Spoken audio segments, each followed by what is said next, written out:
Bem-vindos de volta, exploradores do desconhecido. No último episódio, mergulhamos no fascinante mundo da química prebiótica, aqueles enigmas ainda sem solução, como a origem dos 20 aminoácidos proteinogênicos, sua estabilidade, reatividade e o mistério da homochiralidade que deixa os cientistas coçando a cabeça. Vimos como as explicações naturalistas para a origem da vida esbarram em barreiras bem complicadas. Hoje, vamos mais fundo, muito mais fundo, nos próximos obstáculos de tirar o fôlego, os problemas das ligações peptídicas e as barreiras do enovelamento de proteínas. Preparem-se, porque esses desafios podem fazer vocês se perguntarem se a receita da vida é mais do que um acidente cósmico. Vamos lá! Então, cá estamos, desvendando mais camadas desse mistério da origem da vida. Vamos focar em dois gigantes, como as ligações peptídicas. A cola que une os aminoácidos poderiam se formar numa sopa prebiótica caótica, e por que o enovelamento de proteínas? Aquele processo incrível que transforma uma sequência de aminoácidos numa máquina funcional, é um pesadelo para as teorias naturalistas. A Terra primitiva não estava exatamente estendendo o tapete vermelho para a vida. Imaginem só, há bilhões de anos, a Terra era um caldeirão borbulhante de moléculas simples, aminoácidos flutuando por aí, talvez criados por raios ou trazidos por meteoritos. Mas como dar o salto disso para a complexidade impressionante da vida? Os cientistas estimam que os aminoácidos surgiram entre 3,5 e 4 bilhões de anos atrás, por evolução química, ou, sejamos sinceros, por acidentes químicos incrivelmente sortudos. Transformar esses blocos de construção em algo vivo, porém? É aí que a história fica interessante. A vida como a conhecemos depende de 20 aminoácidos específicos, os craques da construção de proteínas. Claro, há dois extras raros, selenocisteína e pirolisina, que aparecem em alguns organismos excêntricos, mas, no geral, são os 20 padrões que mandam no jogo. Moléculas minúsculas, sim, mas são os tijolinhos de Lego de cada proteína no seu corpo. Por que 20, afinal? Vamos investigar isso agora. Aqui vem o quebra-cabeça. Por que a vida escolheu 20 aminoácidos, nem mais, nem menos? E por que exatamente esse grupo? Não poderia ser outro time de moléculas campeãs? Parece que a vida selecionou sua equipe dos sonhos, mas quem, ou o que, estava no comando? Vamos dar uma olhada no que a Terra primitiva tinha na manga. Imaginem a Terra prebiótica como um mercado lotado de aminoácidos, cerca de 50 tipos diferentes circulando, produzidos por meteoritos, erupções vulcânicas e química natural. Mas aqui está o pulo do gato. A chance de escolher aleatoriamente os 20 da vida nesse meio é absurdamente baixa. Então, se eles foram selecionados de um grupo maior, o que decidiu quem entrava na lista? O ambiente da Terra primitiva era uma cozinha bagunçada, cerca de 50 aminoácidos distintos sendo fabricados por processos naturais, impactos de meteoritos e atividades vulcânicas. Mas muitos eram frágeis, se desfazendo sob raios UV intensos, calor escaldante ou condições aquosas. Alguns precisavam de fontes específicas de energia ou catalisadores para se formar, e esses não estavam espalhados por aí. Além disso, as matérias-primas para criar aminoácidos nem sempre eram abundantes. Então, como a vida apostou nesse grupo restrito de 20 para construir sua complexidade estonteante? Vamos colocar números na jogada. Selecionar 20 aminoácidos de um grupo de 50 é como montar seu time dos sonhos num mar de candidatos. Quantas combinações possíveis existem? Estamos falando de uma explosão combinatória aqui, possibilidades quase infinitas para peneirar. Com um pouco de mágica matemática, combinatoriedade, para ser exato, o número de formas de escolher 20 entre 50 é de cair o queixo. Estamos olhando para cerca de 47 quatrilhões de combinações. Isso é 47 seguido de 15 zeros. De todas essas opções, a vida acertou em cheio nos seus 20 perfeitos. Coincidência? Vamos ver o que a ciência tem a dizer. E agora fica ainda mais louco. Dessas incontáveis combinações, os 20 aminoácidos da vida parecem ser os melhores do pedaço, funcionalmente e quimicamente imbatíveis. Um estudo de 2015 na Scientific Reports chamado Propriedades Extraordinariamente Adaptativas dos Aminoácidos Codificados Geneticamente, testou 100 milhões de conjuntos aleatórios de 20. Adivinhem? Apenas 16 superaram o conjunto da vida em tamanho, carga e hidrofobicidade. Isso é 16 em 100 milhões. Parece que a vida tirou a sorte grande, ou será que algo estava arrumando o baralho? Mas esperem aí, se esses 20 estavam disponíveis, como essa seleção aconteceu sem um roteiro? O mesmo estudo joga uma bomba. Por que 20, quando a Terra primitiva poderia ter tido 500 aminoácidos por aí? O problema é que essa ideia de 500 não tem respaldo sólido, nenhum experimento mostrou tantos surgindo naturalmente naquela época. Então, foi uma escolha guiada ou apenas sorte cega? Talvez esse seja o maior problema para uma origem natural da vida, não a seleção natural antes que a replicação biológica entre em cena.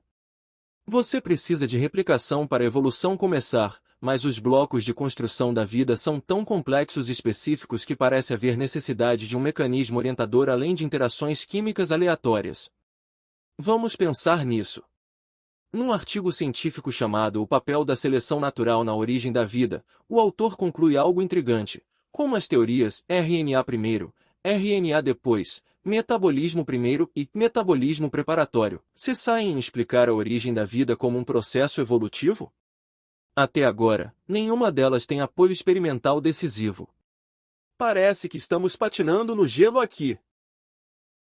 Depois da morte de Stanley Miller em 2007, o famoso experimento Vulcão na Garrafa foi realizado, e adivinha? Identificaram 22 aminoácidos no total.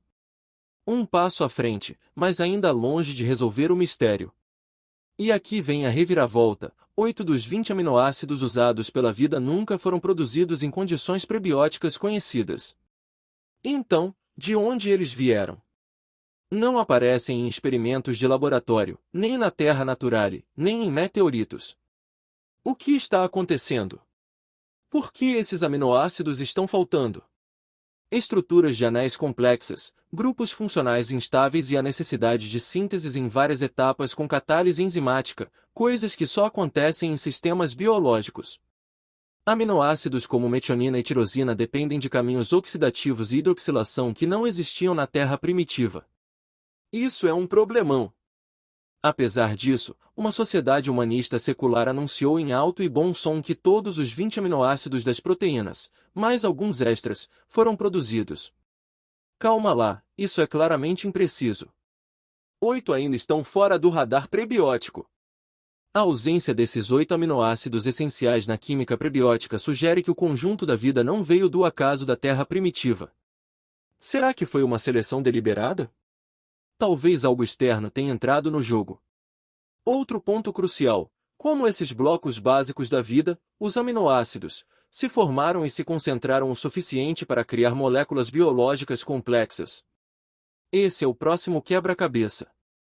Estima-se que o oceano primordial tinha uma concentração de aminoácidos de cerca de 0,3 milimolar, diluído demais para a vida. Um artigo diz: em lagoas secando e poças rochosas, concentrações maiores poderiam ter existido, mais favoráveis para formar peptídeos. Mesmo assim, é uma aposta arriscada, as condições precisariam ser perfeitas, e o oceano estava muito abaixo do necessário para a bioquímica moderna. Em contraste, estudos experimentais mostram que formar ligações peptídicas, um passo crítico para a origem da vida, exige concentrações bem mais altas. Um artigo revela, mesmo com apenas 50 milimolar, conseguimos 2,9% de dialanina em 7 dias, usando o mineral coverita como catalisador num ambiente vulcânico. Até 2,5 milimolar ainda deu resultado, mas isso é 8 vezes mais que os 0,3 milimolar do oceano prebiótico. Como a natureza conseguiu esse aumento sem truques? Para a polimerização prebiótica sem guia, os aminoácidos precisariam ficar estáveis por dezenas ou centenas de anos, dando tempo para colisões raras e formação de ligações em ambientes diluídos. Mas as taxas de reação são lentas, sem catalisadores, a meia-vida da síntese de peptídeos pode passar de 100 anos a 25 graus Celsius. Como escapar da hidrólise e reações paralelas? Estudos mostram que os aminoácidos se degradam mais rápido do que formam proteínas num mundo prebiótico. A 100 graus Celsius, somem em um dia, rápido demais para fazer proteínas sem um suprimento constante. Mesmo a 25 graus Celsius, durando mais, como 253 dias para o ácido aspartico, não há quantidade suficiente, nem catalisadores, e a água continua desfazendo tudo. Difícil imaginar proteínas surgindo assim. Alinhar todas essas condições na terra prebiótica parece improvável, dado o caos e a variabilidade daquele ambiente. A estabilidade dos aminoácidos, a polimerização seletiva e a reatividade controlada exigem um equilíbrio delicado, uma convergência de circunstâncias raras e ajustadas com precisão. Formar proteínas estáveis e solúveis com núcleos compactos é essencial para a rigidez estrutural e sítios de ligação definidos, e isso depende da diversidade dos aminoácidos da vida.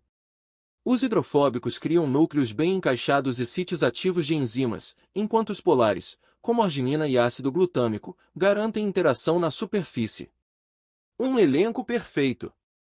Um artigo chamado Congelado, mas não por acaso, porque os 20 aminoácidos padrão foram selecionados, conclui algo impressionante, há razões excelentes para cada escolha. Não é um acidente congelado, o conjunto parece quase ideal. E mais, um estudo de 2015 da Nature analisou 100 milhões de conjuntos aleatórios de 20 aminoácidos e descobriu que só 6 superaram o da vida em tamanho, carga e hidrofobicidade. 1 em 16 milhões. Mas selecionar algo assim antes da vida começar não faz sentido sem um propósito, só um agente inteligente poderia prever isso. O acaso não explica. E por que os aminoácidos beta, gama e teta estão fora da jogada? Por que só os alfa foram escolhidos para a síntese de proteínas? Essa exclusividade levanta perguntas enormes. O uso exclusivo de aminoácidos alfa garante novelamento estável, catálise eficiente e tradução precisa no ribossomo.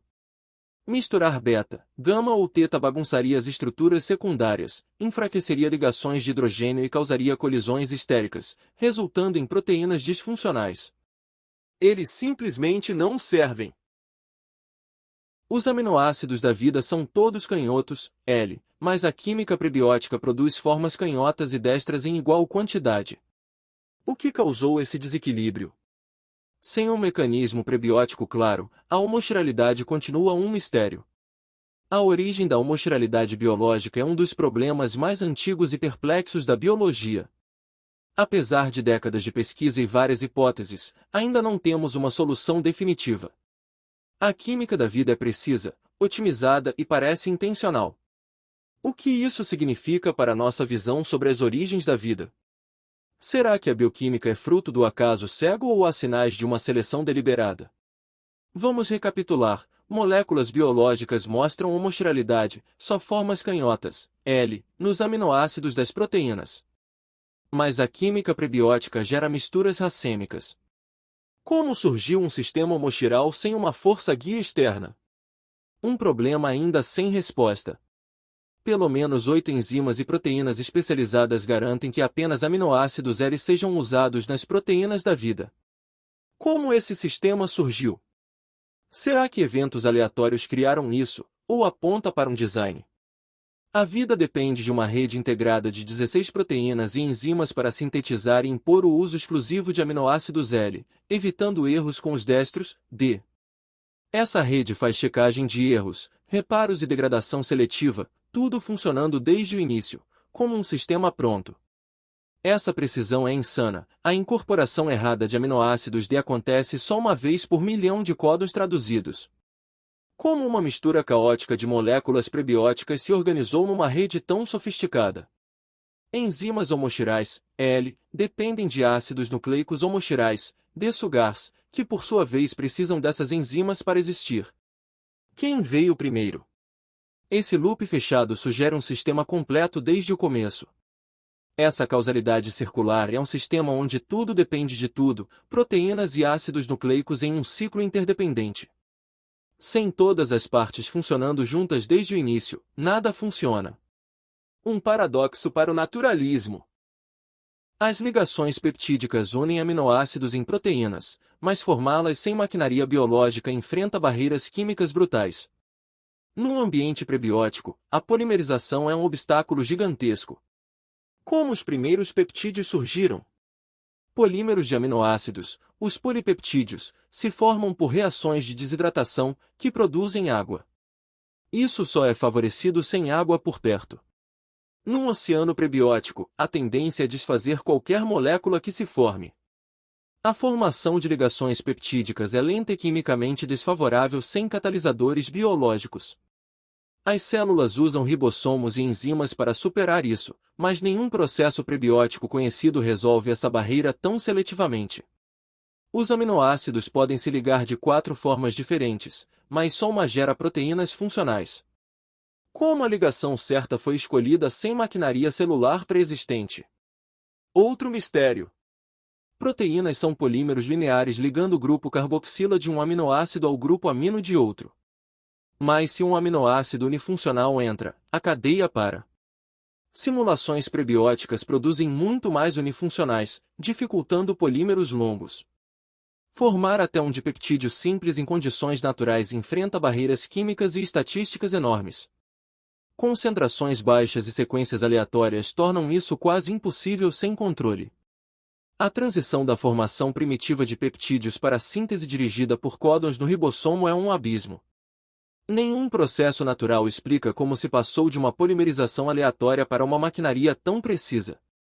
Sem um sistema pré-existente para impor especificidade de sequência, seleção chiral e enovelamento funcional, o surgimento do ribossomo, uma máquina molecular de complexidade absurda, permanece um enigma total. Quando uma cadeia de aminoácidos sai do ribossomo, ela precisa se dobrar numa forma 3D funcional. Para uma proteína pequena de 100 aminoácidos, há cerca de 0/3 conformações possíveis. Ainda assim, elas se dobram em milissegundos, graças ao cenário energético e chaperonas. Estudos recentes mostram que 10 a 20% das proteínas bacterianas não se dobram sozinhas, precisam de chaperonas para evitar erros. Sem elas, é o caos. A maioria das proteínas precisa de chaperonas para se dobrar direito, mas as chaperonas são proteínas complexas. Quem veio primeiro? Como proteínas funcionais surgiram sem um sistema de chaperonas já pronto? Todo novo descoberta só aumenta a complexidade, nunca simplifica. Michael Denton capturou isso bem. A complexidade da célula mais simples é tão grande que é impossível aceitar que algo assim tenha surgido de repente por um evento improvável. Seria indistinguível de um milagre. O episódio iluminou as barreiras formidáveis no salto das moléculas sem vida para a biologia. Da instabilidade do cianeto de hidrogênio e da amônia ao paradoxo da água e à escassez de glicose. Cada passo na química pré-biótica revela um equilíbrio delicado de condições que a Terra primitiva lutou para fornecer. Ilhas vulcânicas, meteoritos e catalisadores minerais oferecem possibilidades tentadoras, mas suas ineficiências e caos ambiental aprofundam o mistério. Como Leslie Orgel observou, o surgimento simultâneo de proteínas e ácidos nucleicos parece quase impossível, mas a vida existe. Se o caos da natureza não pudesse sustentar os precursores da vida, quais mecanismos ou forças ocultas preencheriam a lacuna? No próximo episódio, vamos atacar a próxima fronteira. Como os blocos da vida, nucleotídeos, lipídios, se juntaram em sistemas funcionais e autorreplicantes. Vamos explorar a formação de nucleotídeos, polimerização e por que esses processos continuam desafiando as teorias da origem da vida. Até lá!